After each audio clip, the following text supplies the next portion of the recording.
I think this is an applicable shirt to be wearing for this kind of video. Howdy Cloudies, it's Quinn in the Clouds, and I was tagged a while ago when I forgot about it by the amazing Jade Elliott to do the, you read the title, musical theater tag. Whoa! It's just a chill kind of set of questions for people who are really into musical theater to answer. Disclaimer, since I've been putting it off for so long and I just remembered about it, I decided to just do it, and so I don't actually have any plans, so it might end up I'll just be repeating a lot of the same musicals and a lot of the same things. That doesn't mean that I don't have a diverse understanding of musical theater, okay? It means I'm just not able to think of more than just like 5, okay? And so, without any further doodly-doo, haven't said that one in a while, I will be answering the questions! Woo! Question 1. What was the first musical you saw live?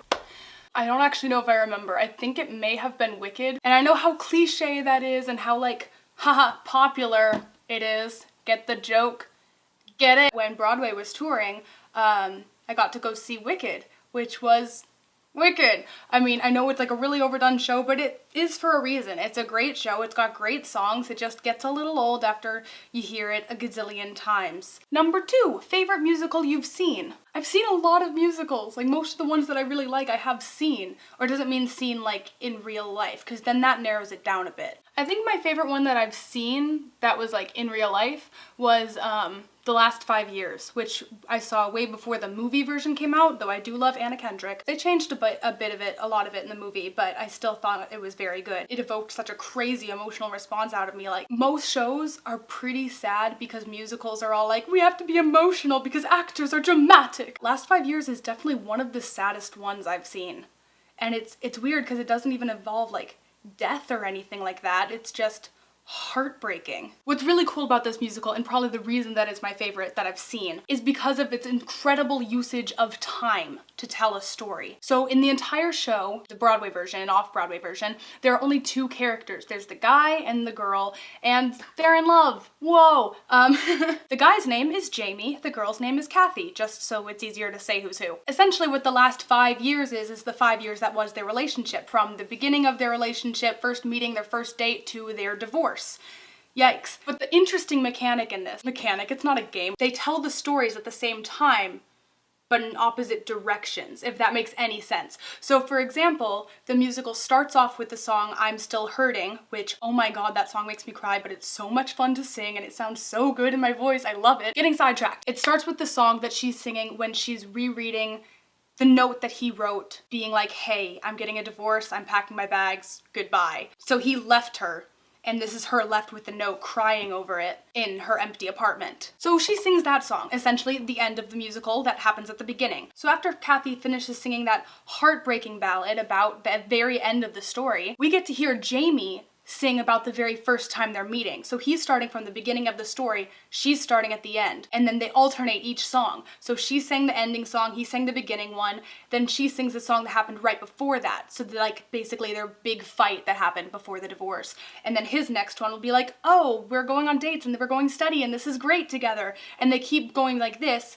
The only time when they meet in the middle is during their wedding or proposal. But during the proposal scene, they each sing the same song at different times, one right after the other, but it's different halves. They're singing a duet, but they're only each singing their own half of it. Sorry, I'm not gonna waste the entire video talking about this one musical, but I love the way that it's structured, I love the way that it plays out, and it's just so interesting to me that someone could tell a story that way and still have it make sense. And so it's really interesting to see, especially because it deals with things that a lot of artists go through, like Jamie is being wildly successful while his partner, Kathy, is kind of not being successful whatsoever. She's kind of like the starving artist type, and so it's kind of like a lot of jealousy and a lot of him getting way too big over his head and with his ego, and her getting way too shrunken down, and it's all over the place, but it's so raw and real. And then there's funny bits and quirky bits and silly fun stuff to it, but all in all, it is just a devastating emotional roller coaster.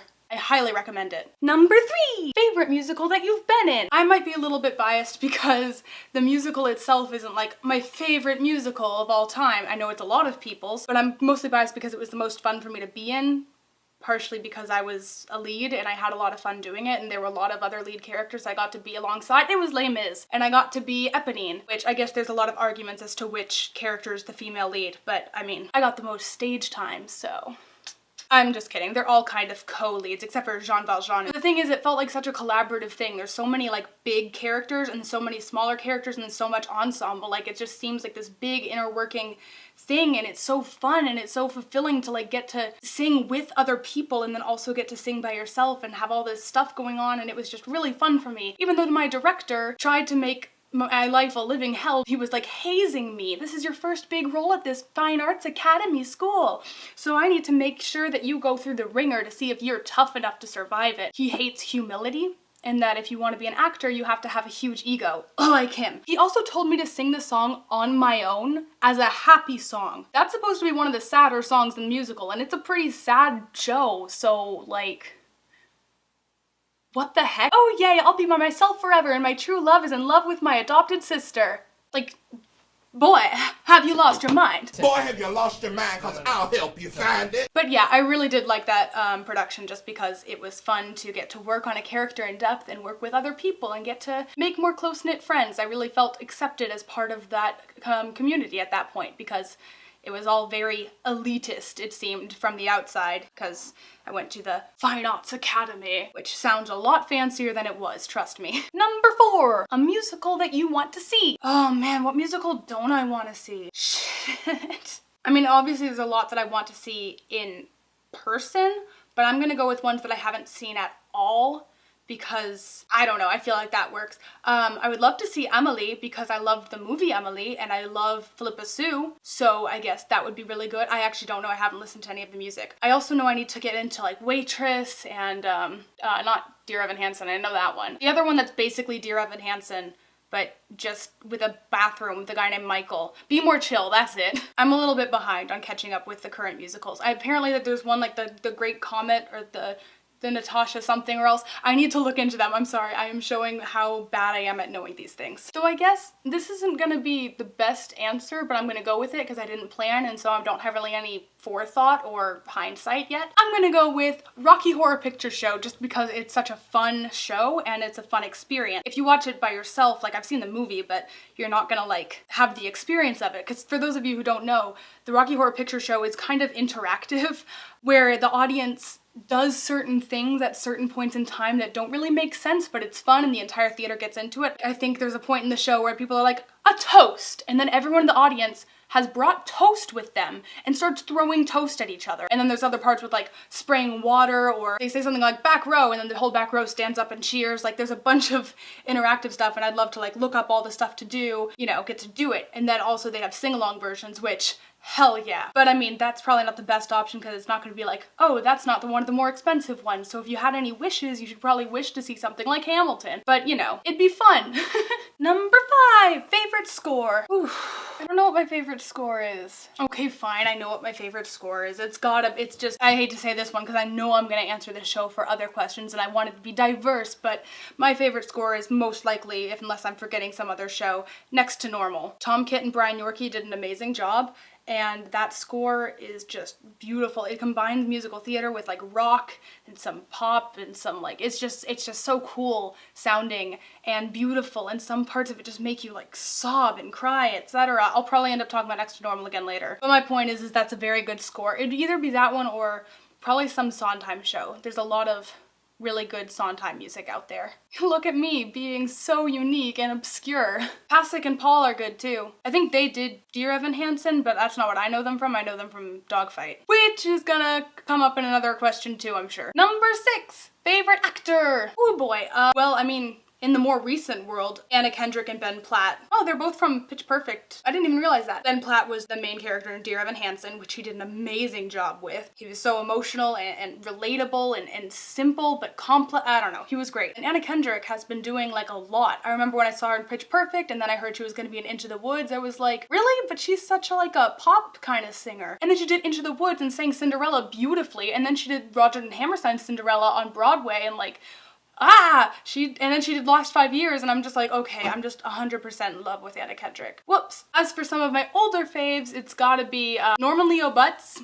Funny name, but he's a great guy. Sutton Foster. I mean, is there anyone else who can compare It's just, she's Sutton Foster, guys. I mean, I know Sutton Foster's also a cliche answer, but hey, at least I didn't say Idina Menzel, although I do also love her and I did get to see her in concert recently and it was great. One of my favorites was Jeremy Jordan until I found out that he's kind of homophobic and a jerk, so he's not on my list anymore. But also Laura Osnes is incredible and I love her and she is so freaking talented and versatile and oh my god. Oh, and Casey Levy, I think is it. Casey Levy.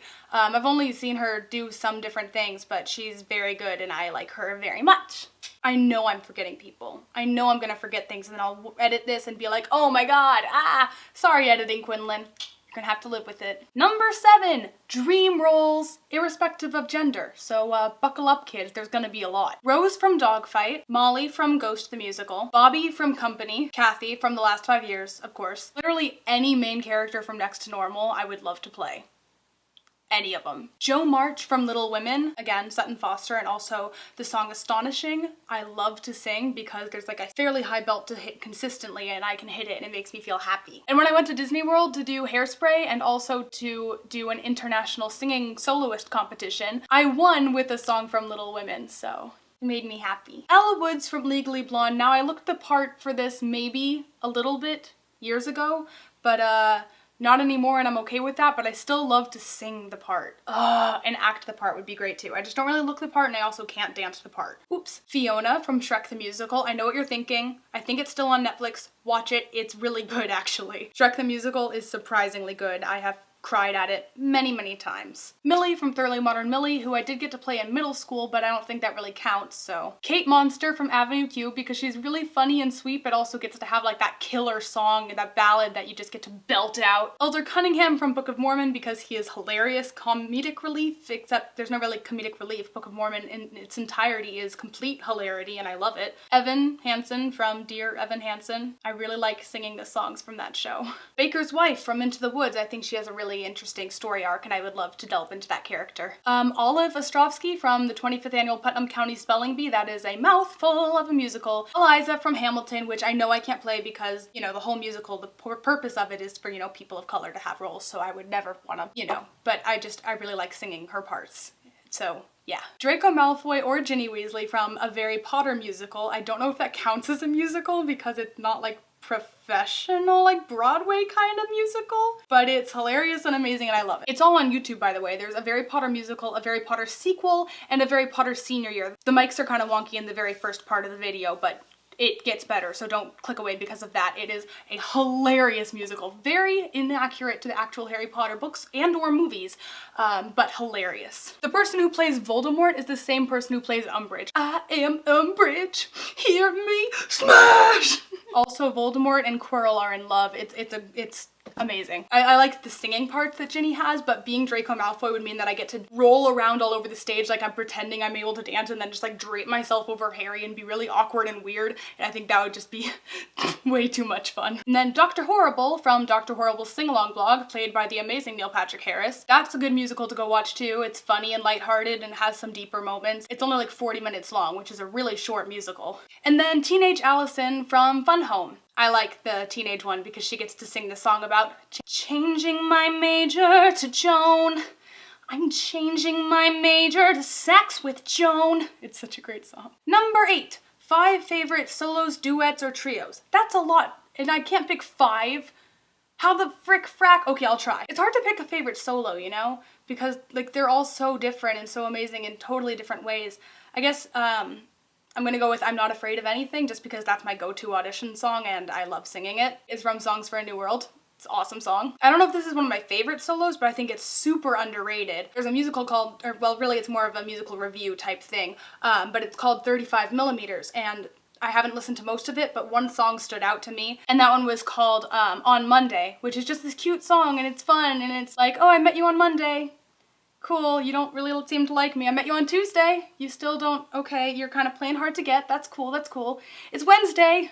That means it's hump day, but you just wanted to hold hands, so it's funny and cute and it's got its own little style. Not one of my favorites, but I do like it. I also really like Why from Tick Tick Boom. That song is just very sweet. As for duets, I'm gonna be a little bit lenient because I'm gonna call What You Own a duet, even though I'm pretty sure there's more than just 2 voices, but it's from Rent. I like it. It's got some cool harmonies. It's got some cool sounds to it. It just seems like a fun kind of pick-me-up song, even though it's actually talking about like economic depression and troubles like that and all that jazz. You're dying in America. And then as for trios, I gotta love the classic At the Ballet from Chorus Line because it's got the monologues, it's got the song, it's so good. Chorus Line is an amazing musical. The I Love You song from the 25th annual Putnam County Spelling Bee, because I cannot listen to that song without bursting into tears. I'm gonna explain this one a tiny bit because I want you to understand why this makes me feel so much.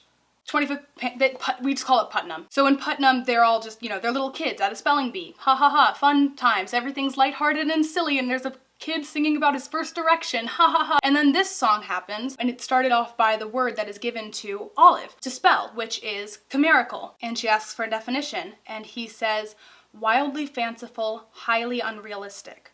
And so she starts to have a sort of daydreamish sequence about what her wildest fantasy would be, even though she knows how highly unrealistic it is. And the whole song is about how much her parents love her.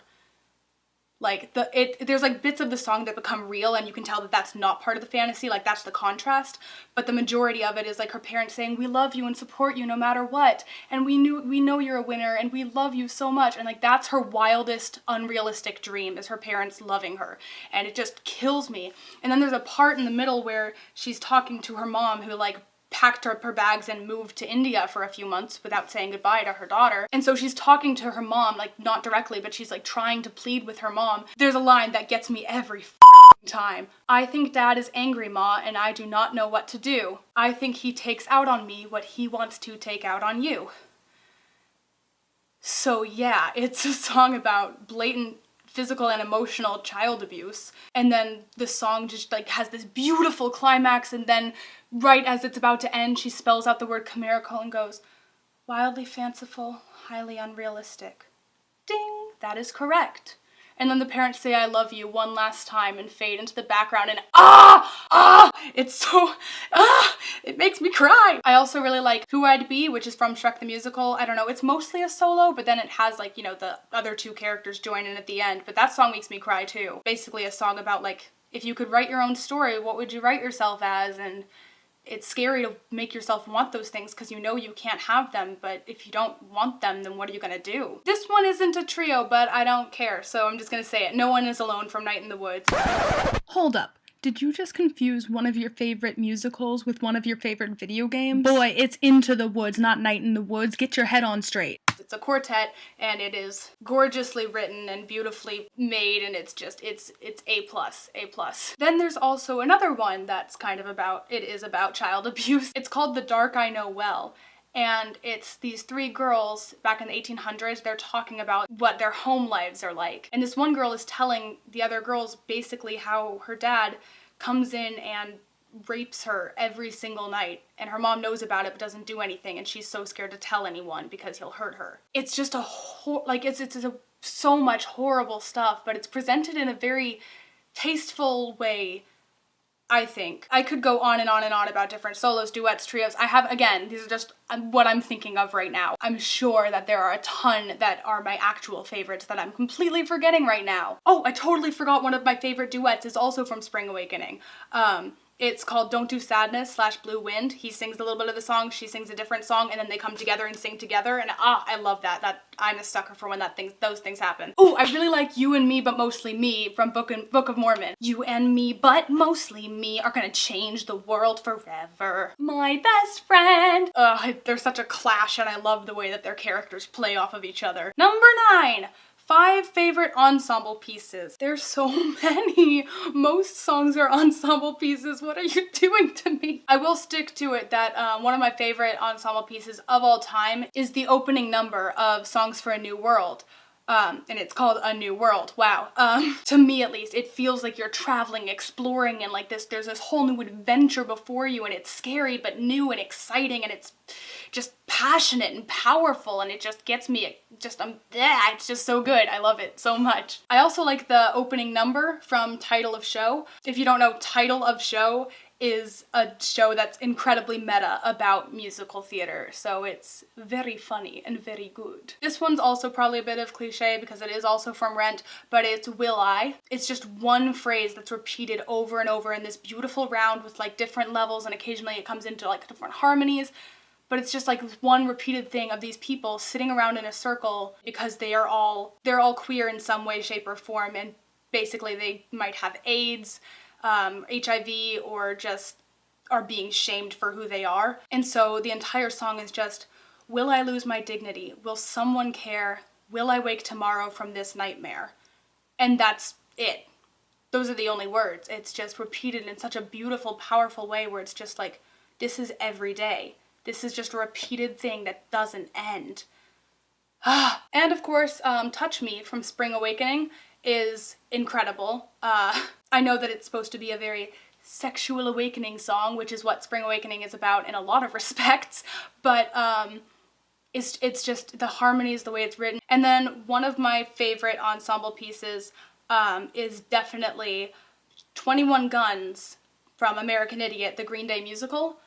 It is a brilliant, unique, such a cleverly orchestrated take on the old classic song. They made it their own, but they kept the things that you love about it originally.